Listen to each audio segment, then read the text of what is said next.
¿Qué tal amigos? Buenos días, buenas tardes, buenas noches o en el momento en el que estén sintonizando una nueva emisión de La Última Página que como siempre decimos existe y ya en este momento, a esta altura, a 2024 años del nacimiento de nuestro Señor Jesucristo es prácticamente imposible con todo el antecedente histórico de la metafísica que existe en nuestra cultura evitar.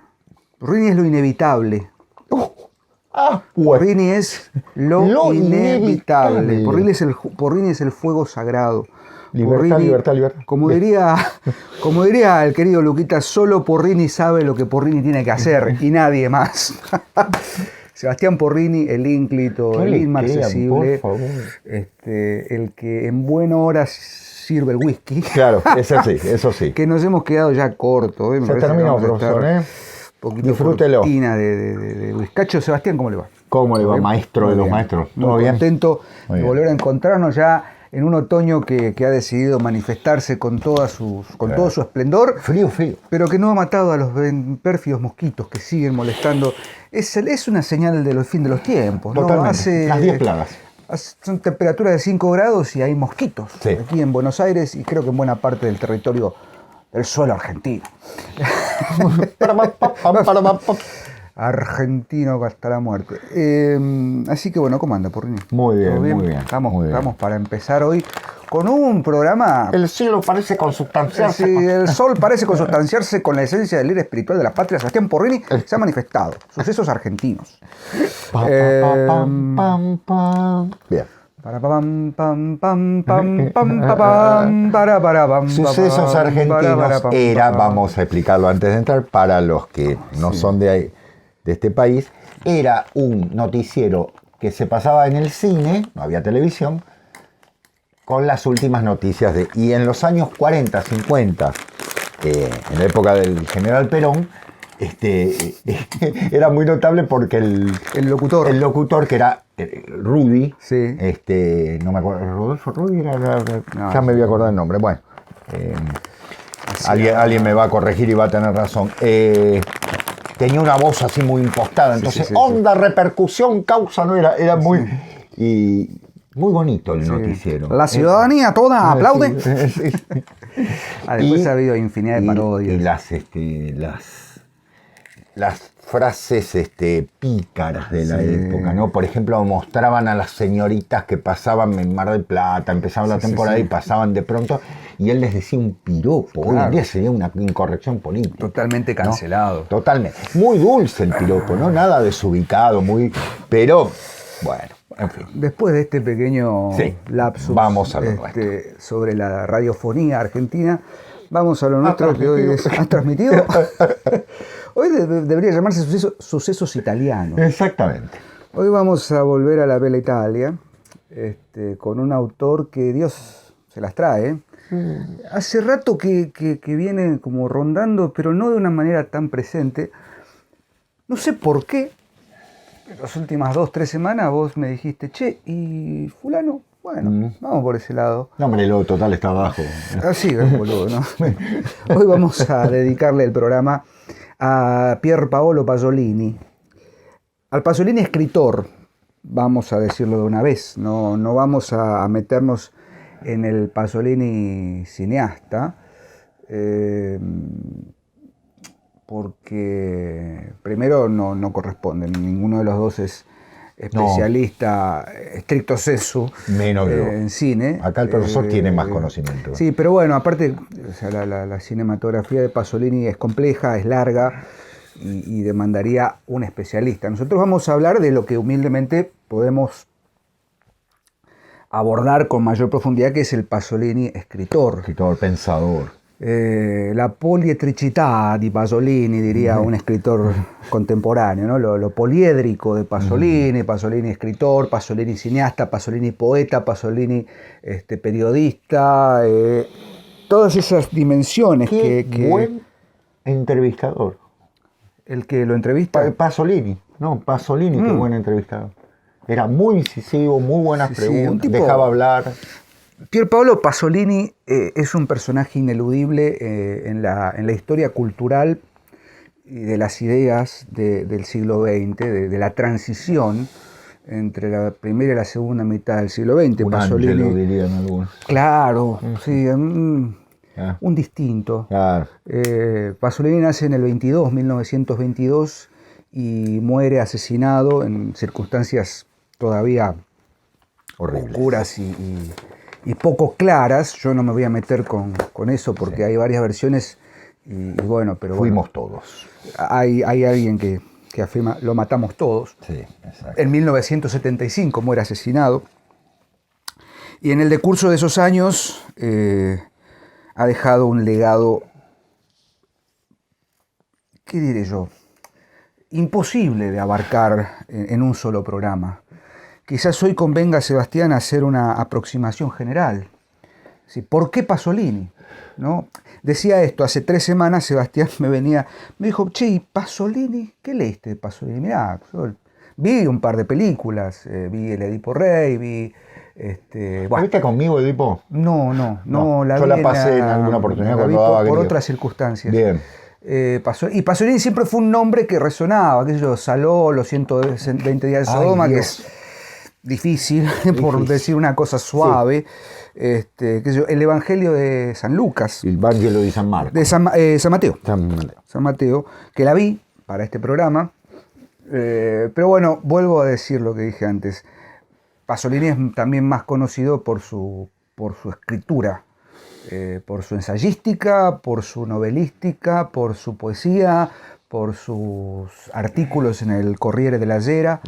Así que hoy vamos a abocarnos estrictamente a intentar, por lo menos de mi parte, acercarles y acercarnos un poco más a lo que fue la Triple P, Pier Paolo Pasolini. Exactamente. Te cedo, Sebastián, la palabra porque creo que vos podés hacer una introducción un poco más sesuda de por qué Pasolini, por qué estamos con Pasolini, ¿no? ¿Por qué estamos con Pasolini? Yo voy a decir algo que tiene que ver con mi historia personal. Yo entro al profesorado en letras y una de las primeras materias que estaba en primer año era literatura italiana, junto con literatura francesa.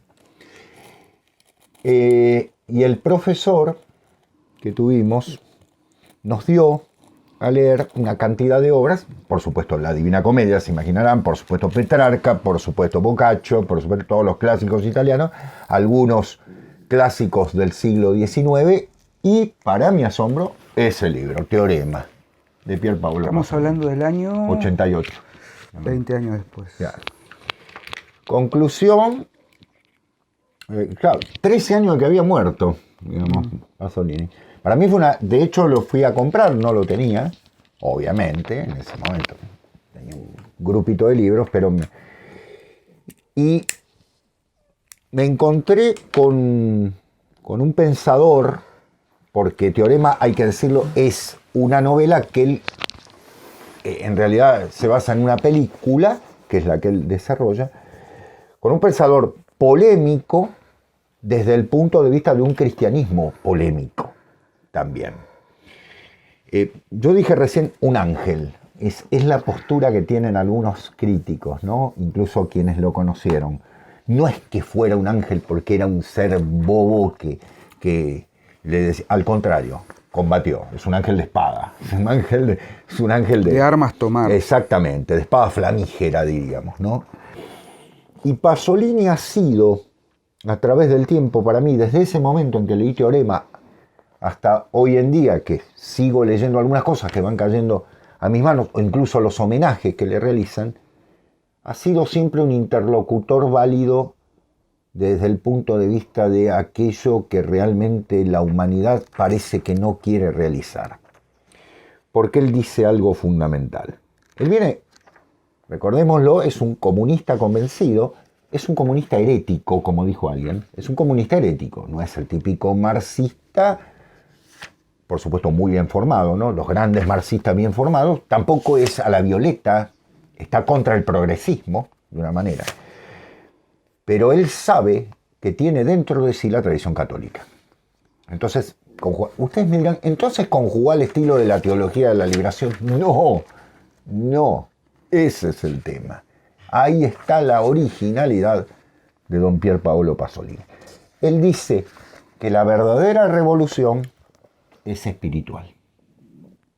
Y si bien dedicó uno de sus grandes poemarios a Gramsci, que puede ser analizado justamente como el que viene a desarmar el sistema de la dominación cultural católica y demás, Pasolini le dedica un poemario, Cenizas de Gramsci, Genere di Gramsci, que fundamentalmente hace referencia a eso, pero a la vez hace referencia al catolicismo, porque él dice, si el comunismo va a hacer algo en Italia, va a hacerlo solo de la mano del cristianismo, sin pervertir, conste, sin democracia cristiana, sin social cristianismo, sin socialismo cristiano, cristianismo socialista o todas las combinatorias que haya, o el eurocomunismo. No. Es algo muy particular, por eso incómodo al máximo.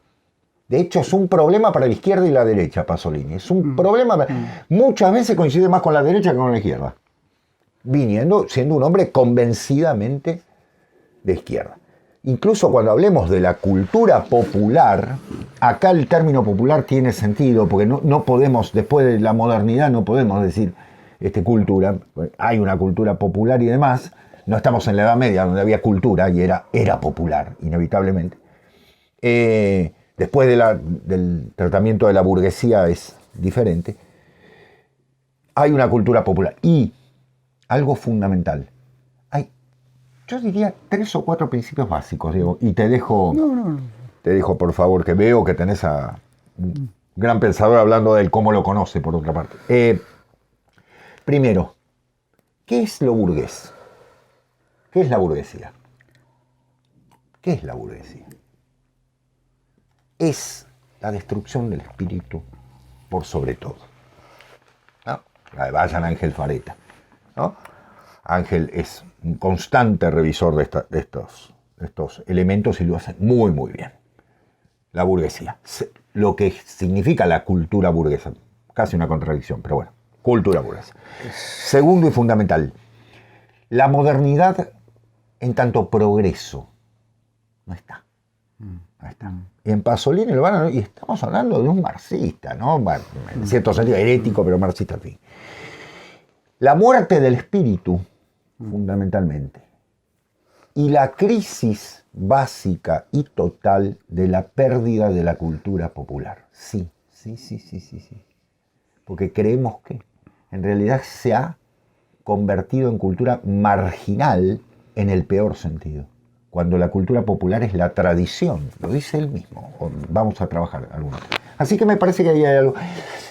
Su gran ataque a la usura, lo que lo llevó a entrevistar a Ezra Pound, ¿no? En Venecia, en una entrevista que les recomiendo ver, está en italiano lo único, pero bueno, de paso pueden escuchar el italiano de Ezra Pound, que es muy particular. Y en segundo lugar, la cultura hedonística, con una visión, yo diría, casi de profeta, porque lo que está diciendo Pasolini lo estamos viviendo hoy, ¿sí? Hoy, cuando los euros llegan a los países mediterráneos de manera fácil, muchachos del Mediterráneo, empiecen a fijarse de dónde viene la plata, porque cuando la limosna es grande hasta el santo desconfía, decía mi abuelita, y me parece que les están comprando lo poco que les quedaba. Y Pasolini se da cuenta, la cultura americana de Norteamérica está destruyendo la cultura fundamental de Italia, que es el lugar de donde él enraiza, e incluso hace una defensa del sur de Italia, muy particular, ¿no? Todavía en ese momento, 50 años atrás, había algo. Perdón, Diego, No, porque de alguna manera la idea es proponer una línea de lectura que está sostenida, como bien decía Sebastián, en 4 pilares que podemos, por acción de ¿cómo se dice?, de factoreo, claro, reducir a 2 grandes problemas que justamente van enraizados y que muy bien, decía Sebastián, hablamos del hedonismo capitalista, claro, burgués, claro, neoburgués, ¿no? Porque hay algo fundamental en Pasolini, pensar que antes la cultura, yo lo tengo anotado, paisana, ¿no? Pasamos a una sociedad con mercado. Esto lo dice Diego Fusaro, de quien vamos a hablar en breve. Diego Fusaro es un pensador italiano que creo que también es ineludible, y que lo más interesante es que uno podría decir, bueno, claramente si ustedes nos conocen y saben cuál es la línea de pensamiento de la última página, creo que de los muchos motes que nos han puesto, el que menos nos cuadra es el de ser marxistas, ¿no?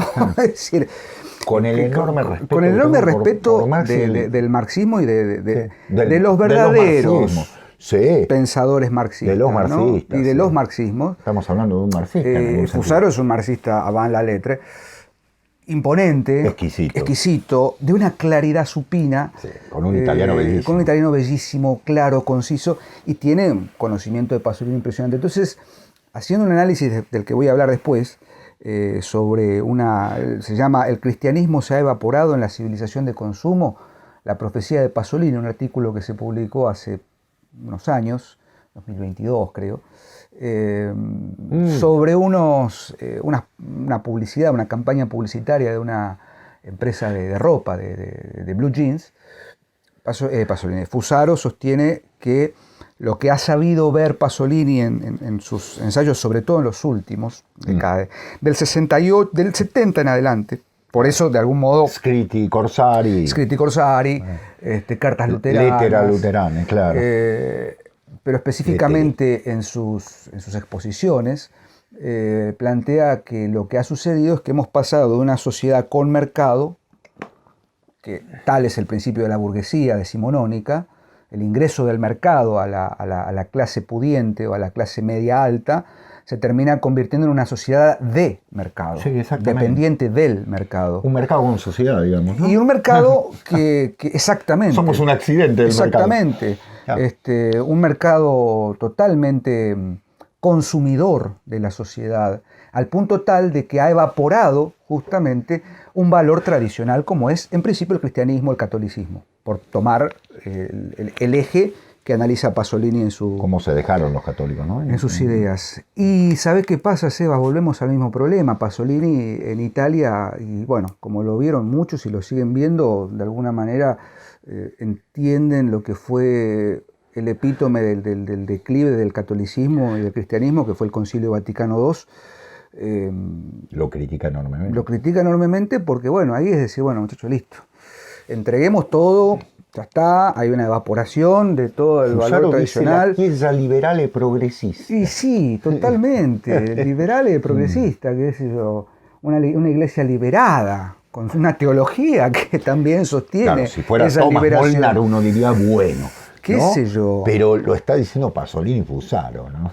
Pasolini, que también podría ser, obviamente, excomulgado sin ningún problema, con una fuerte posición ideológica marcada, toma esta cuestión de ver cómo la sociedad de consumo, sociedad hedonista, un consumismo hedonista, ha perdido todo tipo de sacralidad.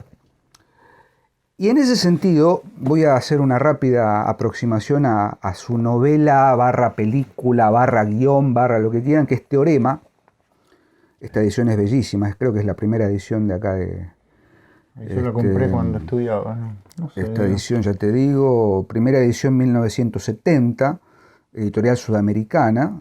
Bueno, esta edición puntualmente es del 80 y pico. Traducción de Pezzoni. Enrique Pezzoni. Gran traductor. En Teorema, de 1968, que es la novela sobre la que se hace la película, o viceversa, no recuerdo bien, está la película Teorema del 68, que partimos de un nombre que responde específicamente a un principio marxista, que es la dialéctica. Es decir, la proposición de un teorema, claro, ¿sí?, parte de la base de una premisa a la que se le opone otra y se llega a un corolario, ¿no? Hipótesis, tesis, antítesis, síntesis. O sea, básicamente, hegelianamente hablando, y hablando de dialéctica, disculpen los que saben profundamente de esto, estoy tratando de ir al a la esencia de la propuesta de la novela, lo que propone Pasolini allí es pensar justamente en clave de desacralización, la propia desacralización de la sociedad neoburguesa italiana de la segunda mitad del siglo XX, que, insisto, retomando a Fusaro, ya deja de ser una sociedad con mercado para convertirse en una sociedad de mercado. ¿Cuál es el argumento? Que aquí tranquilamente podríamos decir, bueno, es demasiado alegórico, porque en definitiva es una novela que se sostiene en una alegoría, por supuesto, pero hay otro elemento. A Pasolini no le interesa, en todo caso, hacer esa distinción entre simbolismo y alegoría. Le interesa otra cuestión, le interesa justamente dejar sentadas las bases desde la literatura, luego desde el cine, que va a estar, por supuesto, fuertemente fundamentada en su ensayística, de cuáles son las coordenadas en las que nos estamos moviendo en esta nueva sociedad en la que todo se fue al demonio. El argumento es muy simple, yo invito a que vean la película, que es bastante fiel a la novela, o viceversa, como diría Borges, el original es infiel a la traducción. Entonces, no importa cuál vino primero, están pensadas en conjunto, está pensada como un proyecto integrado. El argumento es muy simple, trata de una familia neoburguesa, italiana, en la que del norte reciben un telegrama un día que dice arriba domani, llego mañana, de un visitante que no sabemos quién es, por supuesto alguien que vuelve, alguien que viene, alguien que llega, que regresa, una otredad que vuelve extrañamente y produce un quiebre en esa familia. Un quiebre pasolinesco, si se quiere, o pasoliniano, no sé cómo es el adjetivo. Pasoliniano, ¿no? En el que de algún modo este visitante va a ejercer una influencia, por supuesto, fuertemente sostenida en la sensualidad, en la época, ¿no? Nuestro actual, ¿no? También. El consumo, o la idea que deja el consumo, justamente, es la concreción de un objeto de deseo, ¿no? Sebastián Randle siempre decía, lo dijo últimamente, ¿no? El gran problema son las 3 P. Placer, poder, placer sexual sobre todo, poder y plata, o sea, dinero.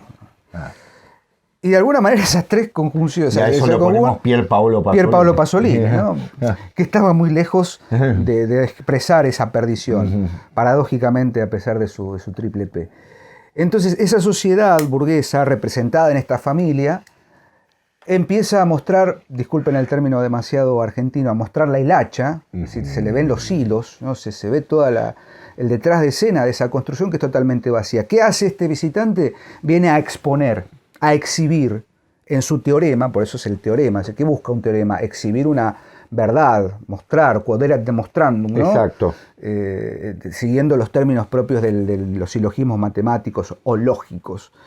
El visitante deja un halo en cada uno de los personajes y fundamentalmente en Angélica, que es un personaje, Angélica, produce una transformación. Igual. Pero esa transformación, paradójicamente, ojo, no confundamos, no es una transformación hacia la trascendencia. Justamente lo inverso. Claro. Lo que deja en evidencia es que ya no hay trascendencia. A mí me tienta fuertemente hacer una analogía con otra de las grandes novelas, esta sí más bien simbólica, que es Regreso a Breisgett. Breisgett Revisited de Evelyn Waugh.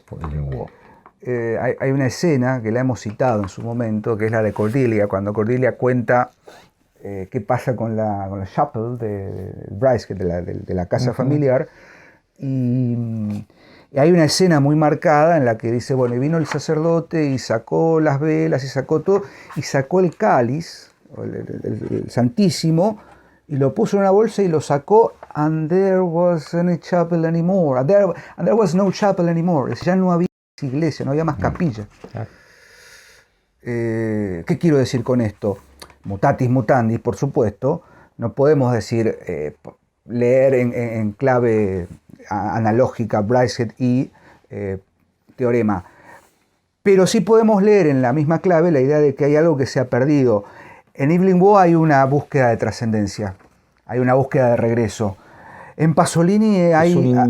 Es un inglés católico. En minoría. En minoría. Claro. Pasolini es un católico... En un país católico, en disidencia. Comillas. Sí, en disidencia. En un país que ya está cada vez más lejos del catolicismo, ¿no? Hay un libro de poemas que me llamó la atención el título, ¿no? El Luisignolo de la Chiesa Católica, el ruiseñor de la Iglesia Católica, que es un poemario de 1958. Esa idea de mostrar lo que va quedando después de la pseudo-transformación, o deformación en todo caso, es el sentido de teorema. Claro. Lo que importa en teorema, en la novela y en la película por ahí tenemos la ventaja de tener el soporte audiovisual, especialidad de Pasolini como director de cine. En la literatura, por lo menos tenemos otro soporte que es el lenguaje. Es un lenguaje bastante cercano al guión cinematográfico, con una cantidad de descripciones y demás que abonan la idea de que en el fondo está más pensada como una reescritura o una transcripción de lo que podría ser el guión de la película. Pero no importa el soporte material en el que circule la idea. El objetivo es el mismo. El objetivo es exhibir en un teorema lo que hemos perdido. Exacto. Sí, lo que el visitante deja en cada personaje de esa familia, aparte es una familia, o sea, desmembramiento del núcleo central de la continuidad, deja algo mucho más significativo que lo que trae. Porque uno sería, bueno, va a venir alguien a visitarnos, ¿qué nos va a traer? Claro. Bueno, nos trae algo. Ahora cuando se va, ¿qué nos deja? ¿Qué nos deja? ¿Y qué se lleva? Es la historia de un... Que no se queda que no se queda solo el que se queda, sino el que se va. Es la historia de un padre vencido, de un sacrificio. Es la historia de algo que no termina de contarse. Porque Pasolini escribe esto en 1968.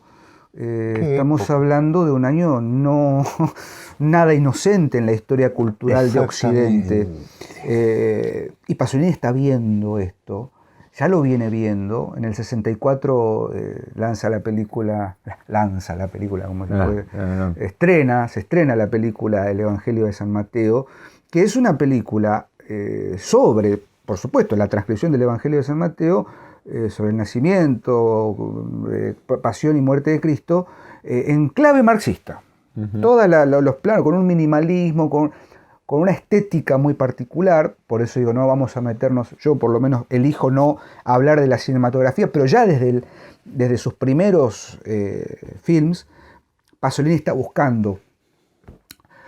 ¿Cuál es el problema? Que va a contrapelo de lo que uno podría elegir como escritor o como pensador católico, concretamente. Si no es Evelyn Waugh, no es Lewis, no es Tolkien, no es Belloc, no es Chesterton, que necesitan hacer una, ¿cómo se llama?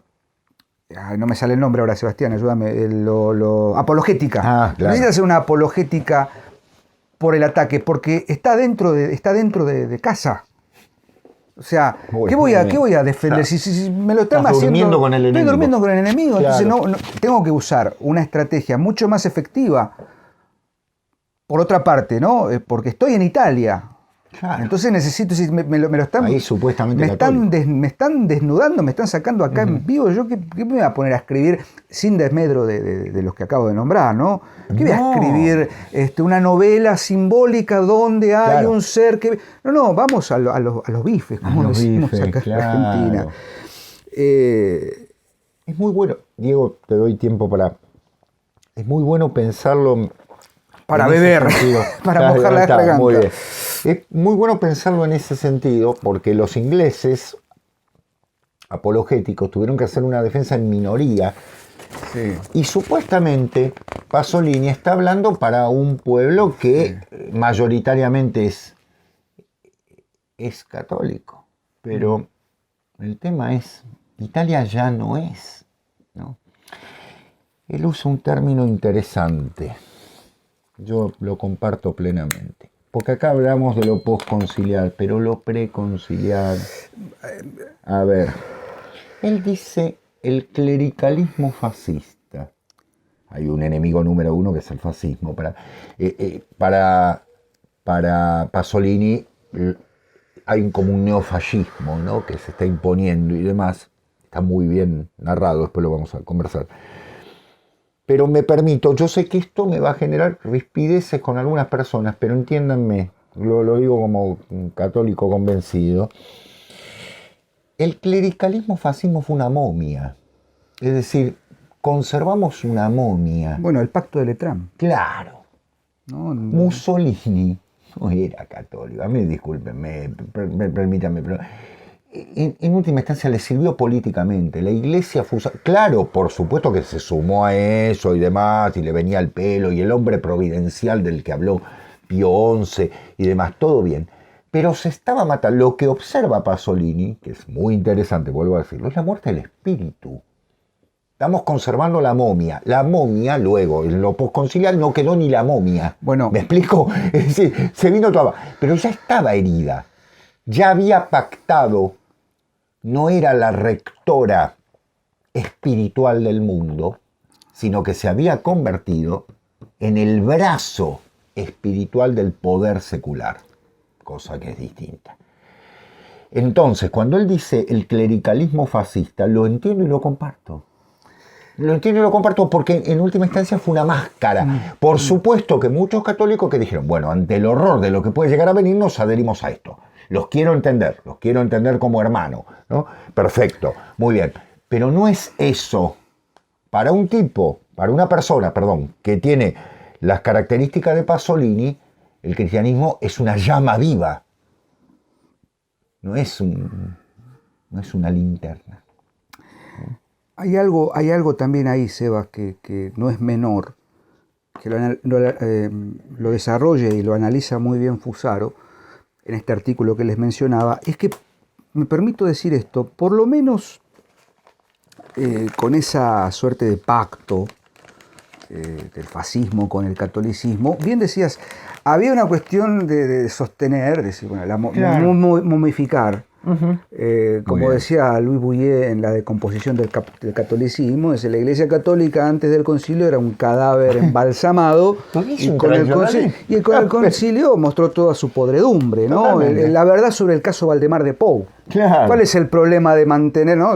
Vayan a Pou. Es decir, bueno, mantenemos el cuerpo muerto, pero no muerto, en un estado vivo, mentira. No, porque cuando salimos de ese trance, la podredumbre, peor. Exacto. Pasolini va a advertir que, fallado ese pacto de sostenimiento absurdo de una tradición que no termina de ser tal, da paso, por supuesto, a esta sociedad mercantilista, que es mucho peor todavía, porque ni siquiera hay pacto. Exacto. Hay una apropiación de la imaginería y del simbolismo católico para justamente desde su propia letra, desde sus propias palabras, desacralizar y desarmar y terminar de pudrir o terminar de fundir lo que es la tradición de una fe como el catolicismo.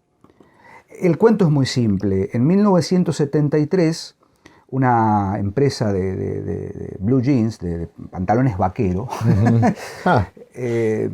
ahí sí, lanza una campaña publicitaria en la que, voy a citar a Fusaro, en este artículo, dice: en 1973 las ciudades italianas fueron literalmente invadidas por carteles publicitarios de jeans con la fórmula abiertamente desacralizadora: no tendrás otro jeans aparte de mí. ¿Sí? En ese año Pasolini comenta el incidente en un artículo titulado Análisis lingüístico de un eslogan. En particular, las fotos utilizadas por el anuncio mostraban respectivamente un vientre femenino y unos blue jeans desabrochados de manera provocativa, acompañados de la inscripción no tendrás otro jeans aparte de mí, y un trasero de mujer seguido de la escritura el que me ama me sigue.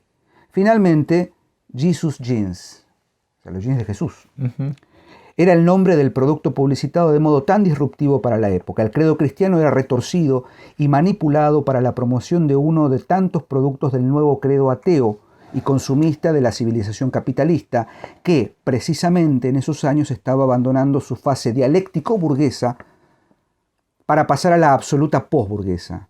Se transitaba desde una sociedad con mercado, fundada todavía sobre una autoritas religiosa, a una sociedad de mercado, centrada únicamente en la autoritas de la forma mercancía, que como tal debía reducir todo, incluso la religión misma, al rango de mercancía circulante. El mensaje originariamente cristiano era no sólo inmanente, profanado y privado de su peculiar remisión a la esfera de la trascendencia. Con un movimiento sinérgico se refuncionalizaba en sentido liberal consumista, desalojando de facto al Dios de los cielos y reemplazándolo por la nueva divinidad de los mercados y la cornucopia de bienes comercializados por ella en la esfera de la circulación capitalista. La nueva divinidad es el consumo. Muy bien. En el pacto, había sido el dinero, ahora es el consumo. Ahora es el consumo. Claro. Ni siquiera es el dinero. No. Porque estamos hablando del consumo sin dinero. Hoy nosotros, permito hacer una especie de excursus, hoy nosotros ya no tenemos dinero físico. El dinero físico ya prácticamente no circula. Claro. Es metáfora hoy de metáfora. Estamos sostenidos prácticamente en un dinero virtual. No es otra cosa el blockchain y la criptomoneda y las billeteras virtuales, PayPal. Nosotros, digo, paréntesis, pedimos aportes porque, bueno, una cuestión de sostenimiento, pero somos conscientes de que estamos manejándonos con MP, tal billetera, pim, pum, pam. Yo, por ejemplo, no tengo efectivo en mi billetera. El plástico, la tarjeta de crédito, la tarjeta de débito, claro, el pagar con el teléfono. Hoy, digo, es consumo.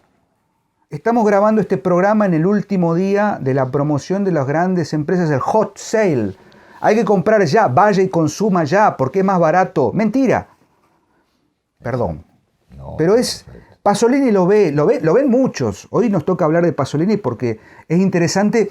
A ver, ¿por qué es interesante? Y ya te dejo hablar, Seba, porque no. Me estoy poniendo un poco estoy pensando excitado. Más, ¿Por qué Pasolini? Porque Pasolini lo está diciendo, entre comillas, en las antípodas de lo que un tradicionalista podría pensar.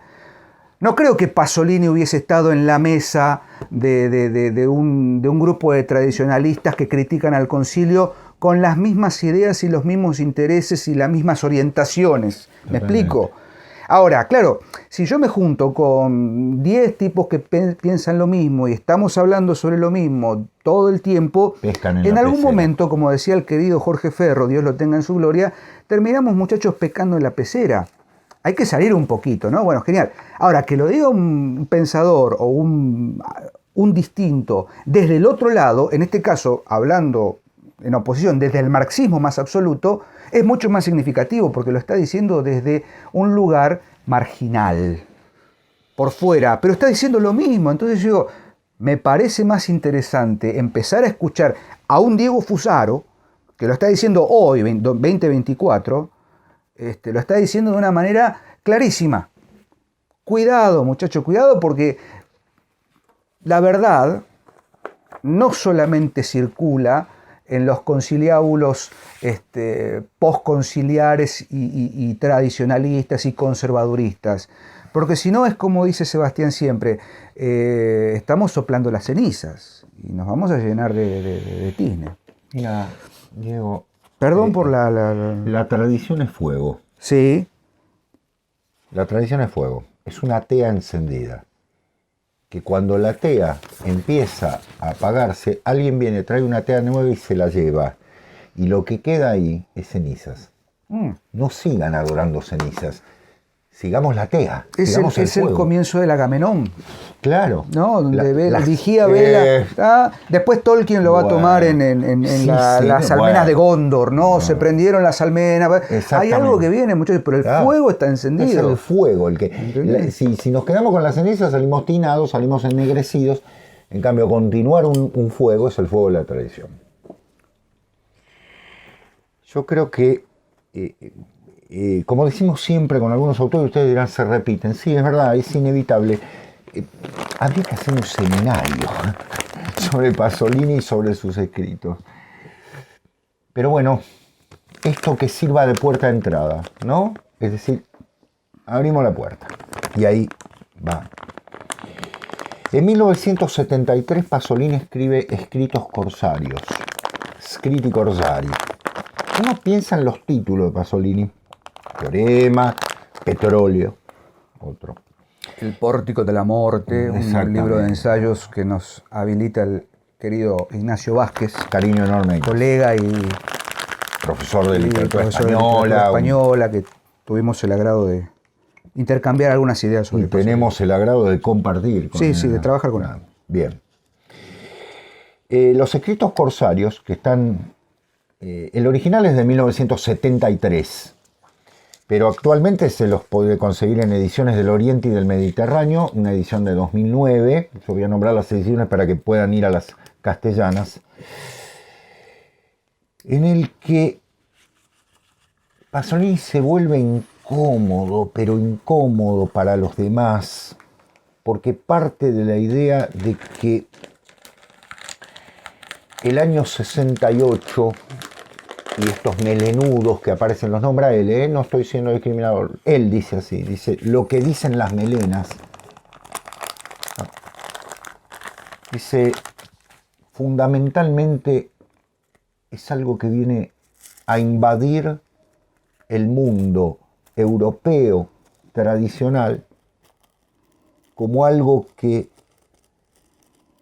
puede entenderse como la muerte del mundo tradicional, si es que algo quedaba. De hecho, la tradición no muere, pero por supuesto es arrinconada. En esa entropía burguesa, en esa destrucción definitiva que está volviendo al mundo laico, escuchen bien, lo está convirtiendo en laico. Está hablando un marxista, pero es un marxista herético, como decimos siempre. ¿Qué le oponemos? ¿Qué se le opone? ¿Qué se opone a ese mundo de laicidad enorme que significa esto de la moda de momento? Un futuro, un destino, dice él, de ejecutivos. Claro. Si no es AFP, que es lo mismo la tesis de Thomas Molnar, ¿no? En ese sentido. ¿Cuáles son los dos caminos? O liberal o marxista. O liberal o socialista, llámenlo como ustedes quieran. Y en última instancia, uno debe decir, en ninguno de los dos hay trascendencia.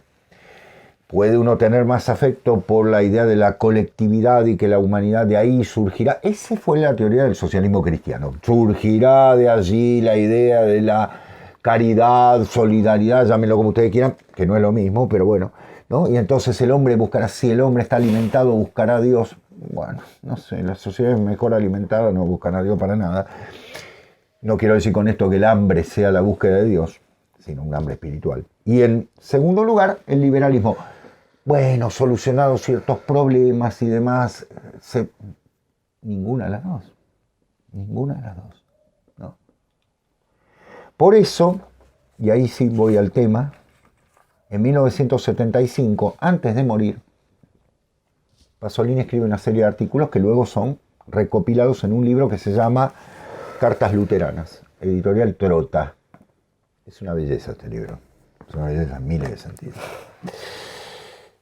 Empieza con un artículo separado que se llama Los jóvenes infelices y en el que habla de la culpa del fascismo y del neofascismo. Todos somos neofascistas, en algún sentido dice. Y dice, creer que la historia no puede ser más que la historia burguesa es lo que nos han impuesto. O sea, hay una historia que es la historia de la revelación, la historia de la salvación y demás. Pero este libro tiene una primera parte enorme que es un tratadito, así lo llama él, pedagógico, dedicado a un tal Gennariello, que es un joven que él imagina, napolitano, por supuesto. ¿Por qué? No está dirigido ni a un florentino, no tomen literalmente lo que voy a decir, las ciudades, no importa, no quiero decir del norte, ni florentino, ni turinés, ni boloñés, ni veneciano, porque es la Italia industrializada, sino la Italia que todavía en algo, todavía no está industrializada del todo, ¿no? Un napolitano, al que le dirige, digamos así, 3 elecciones. Algunas están numeradas, otras no, porque ustedes saben que esto apareció en el Corriere della Sera fundamentalmente. y en otros diarios también, en La Stampa y demás. Él dice justamente, lo justifica diciendo, Nápoles es la ciudad menos burguesa de Italia, en ese momento, ¿no? Pero yo quiero leer algo y me salgo de la vaina. Va dedicado a los docentes. Él dice, voy a ser tu pedagogo, es decir, el que te acompañe. Tal vez, ¿no? Tal vez. Dice, fundamentalmente, los temas que le trata es el lenguaje, escuchen bien porque tiene un valor enorme, el aborto, ¿sí? El cine, ¿qué cambió en el lenguaje? No cambió el lenguaje, cambiaron las cosas, dicen. Bueno, Foucault, no sé, se debe revolcar en su tumba, ¿no? Porque, en fin, el conformismo de la juventud. ¿Por qué no lloran las vírgenes hoy en día?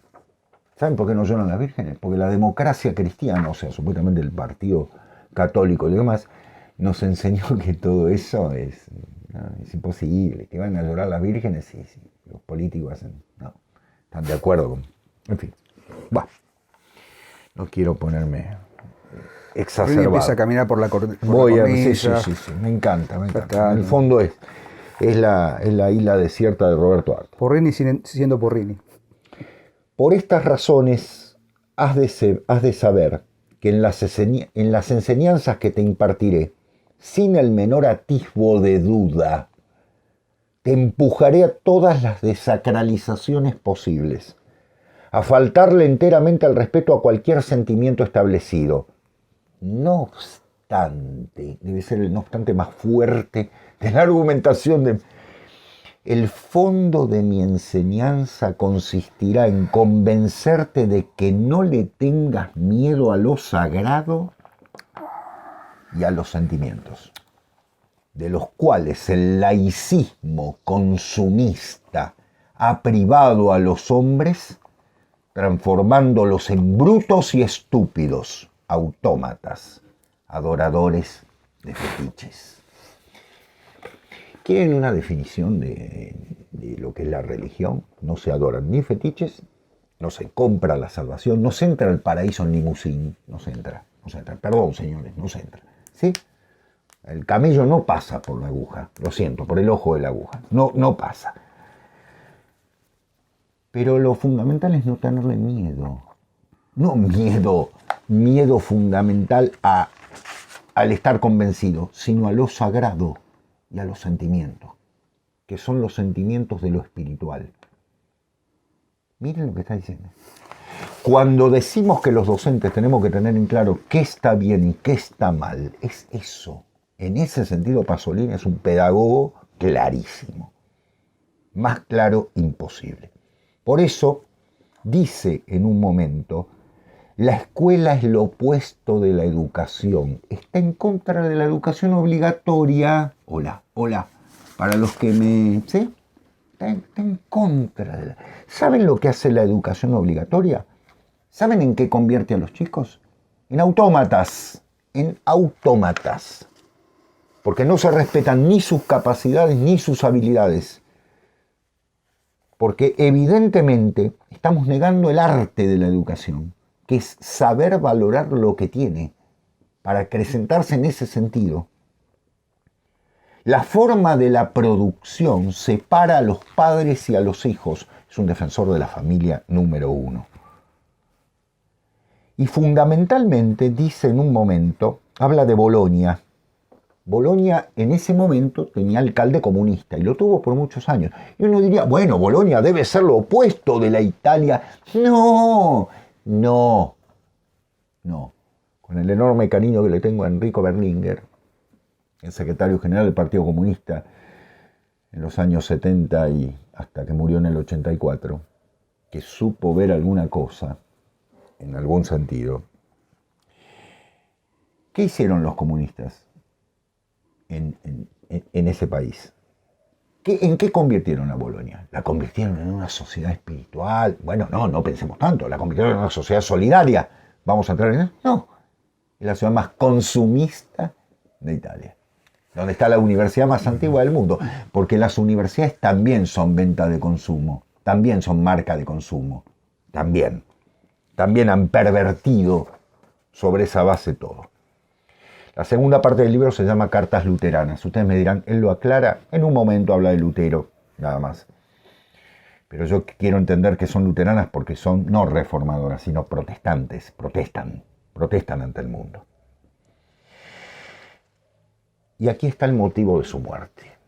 Se ha buscado mucho el motivo de su muerte. Bueno, vayan a Cartas Luteranas.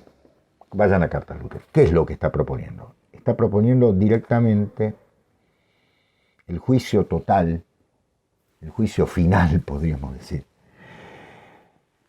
de la clase gobernante italiana que desde 1960 hasta ese momento ha gobernado Italia. No porque los anteriores fueran mejores, no es porque Alcide de Gasperi fuera un santo, que en algún momento lo van a declarar, sin duda, ¿no?, para mal de muchos italianos que vivieron su época, sino porque la democracia cristiana no fue el ideal cristiano de llevar adelante una sociedad cristiana sobre la base de, sino fue una merda, como diría mi abuela, ¿no?, ligada a ¿qué? A pactos constantes, yendo y viniendo, entregándolo todo, haciendo del cadáver algo expuesto, sobre la base de una cantidad de mentiras que son la televisión, a la que dice que hay que abolir, y la educación, a la que hay que abolir, al menos suspender.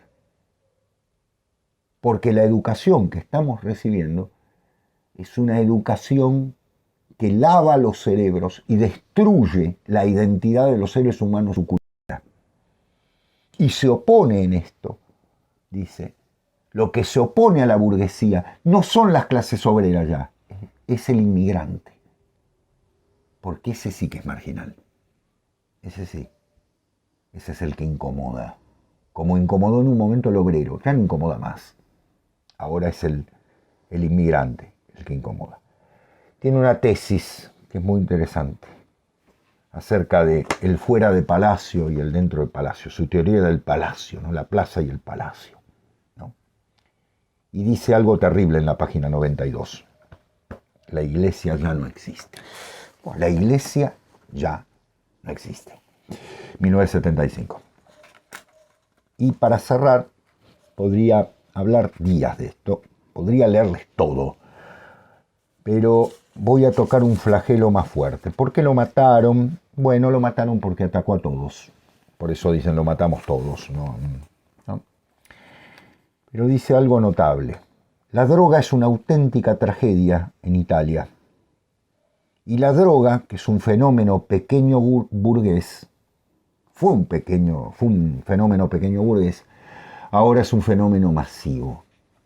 Antes era para personas desviadas, sin norte, que tenían platita, sigue siéndolo, ¿no?, y que tenían platita fácil para buscarse paraísos artificiales de lo último, pero teníamos que pudrir a los más pobres para que dejasen de ser aquello que podía llegar a ser la cultura. Pasolini tiene un enorme cariño por la cultura paisana, por lo que diríamos la cultura campesina, por decirlo. ¿Era mejor? ¿Se veía? No. Pero había algunos principios. El honor, el nombre, la palabra. Él cita a un policía al que el preso que tiene atrapado lo deja ir porque lo engaña con una cosa y lo mata. Habla de la inocencia y dice, fue obediente. Y ser obediente en estos tiempos es la mayor desobediencia que puede haber. ¿Saben por qué? Porque ser desobediente es no servir. Y esa es la frase que usa en el Nuevo Testamento el demonio, ¿no? Non serviam, no serviré. No serviré. Servir es esa forma obediente y humilde de aquel que dice, estoy junto a ti para obedecerte si me llevas camino al bien. Pasolini está marcando eso, dice, la mayor desobediencia de hoy es la obediencia a aquel o aquello o aquel principio que nos convierte en seres de búsqueda trascendente. Vayan a leerlo. No, es imposible hacer el resumen. Miren, mis resúmenes son 4 páginas, estaríamos todo el día. En los escritos corsarios hay valores en torno de la Iglesia que parecen escritos, por ejemplo, por, no sé, por decir por caso, por Lefebvre, podríamos decir, o por Thomas Molnar, ¿no? Por tomar a un católico crítico del posconcilio. Pero realmente Pasolini tiene... ¿De qué se da cuenta? Como hoy se da cuenta Fusaro en muchos aspectos. Sí, Diego, te escucho, perdón. Voy a leer in extenso 3 cosas de Fusaro, que viene... Es un pasoliniano de pro interesante. Lo pueden encontrar en YouTube, hay muchas conferencias, con un italiano clarísimo, algunas están subtituladas. Pasolini vio en acción el asalto al cielo emprendido por el market system, no solamente en el anuncio de los jeans, de los que hablábamos, sino también en la figura partidista de la democracia cristiana. En ella la referencia a la Iglesia y a la trascendencia era, de hecho, puramente nominal, por tratarse de un partido totalmente integrado en el nuevo orden inmanentista del poder pragmáticamente capitalista. Con la democracia cristiana, se argumenta en cartas luteranas, cita Pasolini, los votos católicos serán finalmente demócrata cristianos, es decir, ya no garantizados y gestionados por la Iglesia Católica, sino directamente por el poder económico. Que incluso, dice Fusaro, todavía puede formalmente, por pura conveniencia, autodenominarse cristiano. Pagar las culpas, como decía Sebastián. Y prosigue Pasolini, privada de toda sombra de pensamiento político, la democracia cristiana ha gobernado según los modelos pragmáticos y por tanto evidentemente miméticos, genéricos e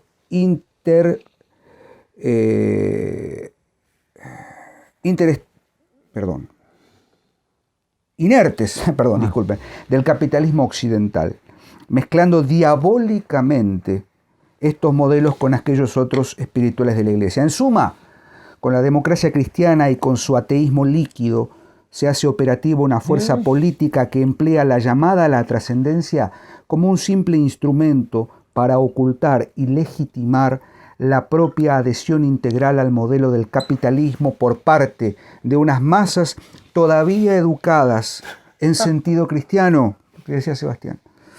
De acuerdo con esta clave hermenéutica que puede interpretarse la llamada derrota de aquella anomalía que fue el pontificado del recientemente fallecido Ratzinger, este artículo es del 2023, acusado de no asimilarse y no resultar afín al nuevo marketing de un catolicismo sin trascendencia y sin vocación teológica. La encrucijada profetizada por Pasolini es encarnada actualmente, por un lado, por la iglesia de Ratzinger, que resiste a la nada de la civilización de consumo y lo hace defendiendo la tradición y la trascendencia, y por otra parte,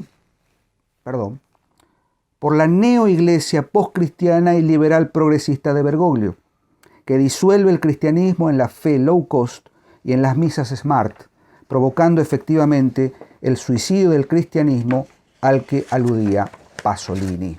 El cristianismo en el mundo. Lo ganó el mundo, ¿no? Con esto se puede dar por cumplida la profecía. ¿Cuál es la profecía de Pasolini? El Jesús cristiano ha sido derrotado en el enfrentamiento con el Jesús capitalista.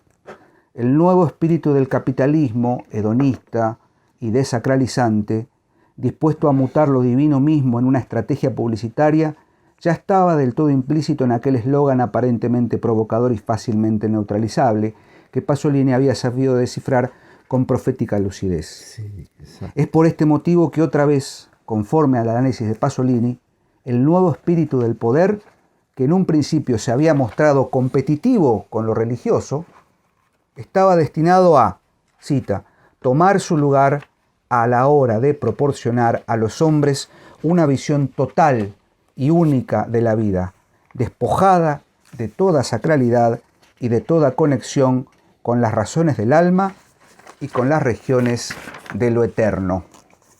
Diego Fusaro, la profecía de Pasolini.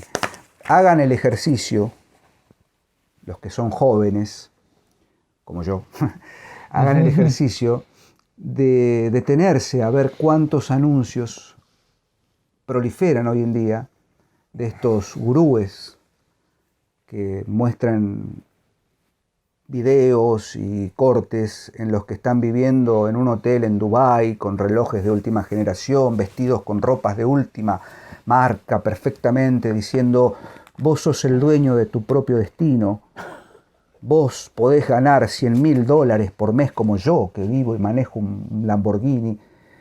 Y es esa la nueva religión. Exacto. La religión con más adeptos del mundo. Porque religión tiene que haber. Claro, No. pero una religión vacía Horrible. de trascendencia, una religión, ya ni siquiera quiero decir vacía de rituales, eso es para charlas Claro. de los trai que solemos tener. Digo, ya está, sí, sabemos que hay algo peor. Ni siquiera han vaciado los rituales solamente, han vaciado el sentido. Las regiones de lo eterno, dice Fusaro, y Pasolini lo vio. Y lo vio desde adentro y desde afuera, y por eso duele más. Duele mucho más, porque lo ve desde afuera, o sea, corrido, marginado, como un outsider, pero lo ve más claramente. Exacto. Que el que está adentro, ¿no? Vos sabés que Fusaro dice que el cristianismo del actual no es trascendente, sino a favor de la globalización. Y bueno, el turbocapitalismo. El turbocapitalismo, Fusaro respecto de, bueno... Totalmente. En el año 75, si no me equivoco, en el mismo año antes de ser sacrificado, Pierpaolo Pasolini, le preguntaron por la poesía y demás, y él dijo: hay un poeta italiano al cual admira, que es Sandro Penna. Debo confesar, no lo conocía. Perdón por mi ignorancia, pero fui a buscarlo. Porque si Pasolini lo nombra, dije, a ver. Sandro Penna murió poco después de Pasolini, en 1977. Y tiene un poema breve, que supongo que a Pasolini le debe haber gustado mucho, y que creo que puede ser el cierre. Soles en sombra, su virili corpi abbandonati, tace ogni virtù, lenta l'anima affonda col mare, entro un lucente sonno, d'improvviso balzano, giovani isoliti, i sensi, ma il peccato non esiste più. Sol sin sombra sobre viriles cuerpos abandonados, sobre cuerpos viriles abandonados. Calla toda virtud. Lenta el alma se hunde, como el mar, en su brillante sueño. De pronto saltan jóvenes islotes los sentidos, pero el pecado ya no existe. Pecado es error. Jamartía. El héroe tiene que equivocarse. Bueno, amigos docentes, a los que siempre nos preguntan, yo diría, vayan a leer la primera parte, si quieren, para no perder tanto, del famoso Llenaría, lo que debe ser uno de los textos más bellos de Pasolini, que son estas 13 cartas dirigidas a este joven imaginario sobre la educación, y después pregúntense sobre el propio ejercicio que hacemos de la docencia. Ricardo Ayabar decía, tenemos que saber qué está bien y qué está mal, qué es el bien y qué es el mal. Enorme tarea la del docente.